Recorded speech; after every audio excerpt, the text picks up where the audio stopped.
Hi everyone. The banking industry will undergo tremendous change over the next decade or so. And of course, technology will play a big part in bringing about that change. Now, one of the largest banks on the African continent is NEDBANK. And I have joining me here today, Paul Morley, one of the executives from NEDBANK. Paul, very warm welcome and thanks for joining us here today, giving us some of your time. Tav, always a pleasure to have a chat to you. 100%. So, Paul, I want to start with banking itself, right? We've just come out of 2 years of COVID. We've had globally very low interest rates. It's a very challenging environment for banks to operate in. What's your thoughts on some of the challenges banks face in the current climate? You know, there's a lot of systemic risk in the globe at the moment, and all of which the banking sector is very sensitive to, and that's political, geopolitical, political affairs, economic affairs, world trade. All of these things have ripple effects into the banking industry. So we do suffer from a lot of knock-on or consequential effects of global crisis and systemic risk. And we're seeing more and more of that every day. And it's a big challenge for banks globally. Yeah. Well, look, it's not all doom and gloom. As a tech guy, technology can help us overcome some of these challenges, right? Especially artificial intelligence and big data analytics. Now, I did some research. I pulled up a survey. There was a McKinsey survey from late December 2021, so just a few months ago. The biggest thing that I got out of that is that we are seeing more deployment. 56% of responders said that, well, we finally got AI workloads in production, which was a problem previously, right? So it looks like things are improving in terms of rolling out artificial intelligence. Now, my question is, given the challenges that we've mentioned a few minutes ago, how can AI and analytics help the banking industry overcome some of these specific challenges? Great point, and I think both AI and big data, I think, is key and pivotal to banking and financial sector progress into the future, given where we are in the global political perspective. Likewise, there's new competitors in the marketplace. So one of the only ways banks can actually evolve and stay competitive, being inherently a digital business. I mean, banks have always been, well, certainly in the last 15 years, inherently digital. A lot of their products are digital in nature. AI and big data is going to play a pivotal role in the success of banks going forward. Banking and insurance, any financial marketplace is going to be beneficial to that. But the point you raised around, we've seen an uptake in big data, we've seen an uptake in AI deployments and use cases. You're right. And that is, the unintended consequence of COVID, the whole work from home scenario. But I also want to put a damper on the spirits on that one. Whilst we increase the use cases and the move towards cloud and AI and digital, it has also increased the failure rates at the same time. So it's not all good news and a rosy picture. And these things now, in this particular point in our global economy, can be detrimental to an organization. So failure for a digital transformation program 2 or 3 years ago was tough. You could survive.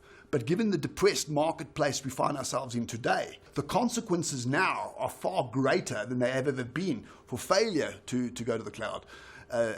But again, you have to make that move to becoming a digital native organization. And it's not about being early anymore. It's irrelevant. Being early or not is irrelevant. It is now about, can you do it? When can you do it? And are you in a position to do it? That is now the question. That's become more important than becoming first or last, because now it's not a nice to have. It's not a competitive advantage any longer. It is no longer a competitive advantage. It is now a matter of doing business going forward. So it is the ticket to the game. And I think a lot of people also miss that perspective. They're going, well, we're going digital, we're going AI, we're going cloud. It's going to give us a market differential. Actually, no. That rationale is slowly whittling away as we accelerate, as more and more people accelerate to this plane of business. It is no longer a nice to have. Let's explore that further then. Fair enough. What is preventing successful rollout of AI and big data at financial institutions? People do the work, process defines the work and articulates and orchestrates what they do, and technology automates the orchestration of the process, which inherently is the output of a human being in an organization. So where the inhibitor is, we place a lot of focus on the technology, rightly so, and the digital world. But we failed to go back to the beginning. We failed to bring along the people. We failed to educate the people. So there's still a risk issue. So now what that has created, people still mistrust it, AI. People don't trust machines to make decisions. Well, it's improving, but there's still an inherent mistrust of machine decision making. There is the skills piece. We found ourselves in a skill shortage never seen before in history. We've seen the marketplace change its shape, how people have worked from home and moved around globally. The geography boundaries are no longer there. Work from home now becomes a Maslow need. If you look at Maslow's hierarchy of needs, now working remotely is now a fundamental piece of everybody's need. It's no longer food, water, and all those other things at the base of the pyramid. So I'll add a third thing though, right? So before you can do fancy analytics, you need to have your house in order in terms of your data estate. Did some people miss the boat on that? Absolutely. And there's a reason for why they missed the boat on that, because most organizations don't understand how they actually do the business. Now remember, data is an output and an input to what people do. Data is not a fundamental thing that just exists. It's a byproduct of an action. It's a byproduct of a process. Okay, so when people have bad data, I always say to people, there's no such thing as bad data. Data is always 100% accurate. The fact that you don't like the result of the data, or you call the data bad or incomplete or erroneous, doesn't make the data bad. It makes your processes bad that are now giving you, because what the data is telling you is giving you an accurate picture of your business. Can companies now who are in that situation, they need to catch up and fast, because as you said, all of this is not a luxury anymore. Can they use the cloud to leapfrog, and how would that play out? It is no longer a problem that you can maintain yourself or do yourself. Now you need partners. Now you need friends. Now you need a community to solve these problems, because the problem is a big one and you can't do it on your own. Cloud facilitates that. Right. It becomes a facilitation for that. Yes, there are many ways of solving the problem. Cloud just happens to be a very good one at the moment. And I'm quite sure there'll be other techniques and variables into the future. I mean, the future, no one knows the future. And we're seeing that now. Cloud is the pivotal transition layer to acceleration of one's business. But going forward, it might not be the only one, but it certainly is the predominant one at the moment, yes. Because you need the compute, you need the space, you need the agility, you need the span, you need the scale. And you can't do that on your own, and you can't do that as a single entity. You have to leverage upon the collective, the average of many, to solve your problem. Where's the banking industry going over the next 10 years? Because every day there's a new article, you have to watch out for this disruptor and that disruptor. And perhaps there's a bit of hype there, but what's your take on that?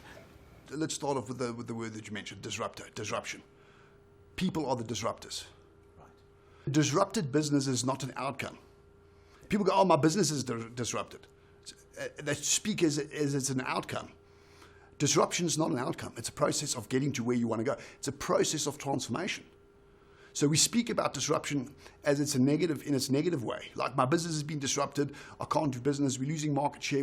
No, it's an indicator that evolution is required. A maturing and change of business is required. Otherwise, you're going to end up in a Kodak van. That's exactly what happened to Kodak. And by the way, Kodak invented the digital camera, but it put them out of business. And again, disruption. They blamed disruption. Disruption is not an outcome. It is a signal for change, and I think that's the way you need to approach the thing. Now, how does that tie into the future? Well, you can't foretell the future, but what I can tell you about the future is it's going to be very heavily ingrained and inculcated with digital-based technologies. Okay, so the three pivotal pieces, if you ask about this digital age we live in, there are three pivotal components to this. One is nanotechnology. The other one is AI and big data. And the third one is medical technology, the advancements in medical. Those are the three largest spokes of this new age of disruption we live in. So where does innovation going to take place? Where is the future going to lie? The future is going to lie in the convergence of all three of those. Right. Now, what does that mean for a bank? Well, how does a bank fit into those three pillars of disruption, being nano, medical, and data? Because that's the core to modern disruption as defined by the World Economic Forum many years ago. So that is where the word disruption comes from. It comes through those three pillars of technology, of technical evolution. So where does banking fit into those three? And I think the answer lies into the convergence of how we interpret the convergence of those three. So how is banking going to converge into data, into medical, into nanotech? So if I hear you correctly, we can't predict the future. No, but you can go on the trend. You can go on a broad highway. There's a broad road map. There's a broad direction of the future. The specifics is yet unclear. But what about getting your house in order now? You know, by optimizing, and cloud is one that comes to mind. Being ready. You can't predict the future, but be ready in terms of your processes and your people. Absolutely. So I always say, even to my own teams, how do you predict? How do you build resilience in a team? How do you build resilience in a workforce to be able to deal with high levels of ambiguity, high levels of change, high levels of agility? How do you build that resilience in your team? Well, you don't. You don't. What you do is you give them the skills to cope with ambiguity. You give them the skills to cope with agility and rapid change. That's what you do. You change your mindset. You teach them to think laterally. You teach them to think differently about the world. You teach them to embrace change as a norm. You teach them to learn as you go, just-in-time learning. You teach them that learning is an evolutionary process that will never end. When change happens, the reason why people are fearful of change is because they don't know. People go, Paul, I'm scared of AI. I'm fearful of AI. I'm fearful that machines are going to take over the world. Well, actually go and get them involved in studying AI. And they will see, once they've learned enough about it, they'll figure out for themselves that actually that's a myth. Because now they know it. So now they know something, it becomes a fear. So and that's what I'm talking about education. To remove the fear, get them involved in the education, the knowledge, the conversation, the collaboration of the thing that gives them the fear. Because that in itself will remove the fear. So those are the skills you give your people. That's how they cope. Because then the world can change daily. The world can change every hour. And they wouldn't even bat an eyelid because they've got the skills, they've got the confidence to keep up with the change. They've got the confidence in themselves to maintain an educational posture of understanding. Yeah. And that is how you prepare a team. Then change no longer becomes an issue. Paul, I really want to thank you for taking some time from your busy schedule to come out here to Microsoft offices in Joburg. We always get some real gems when I talk to you, and I learned a few things. So Paul, thank you for joining us today. I really enjoyed it. My pleasure.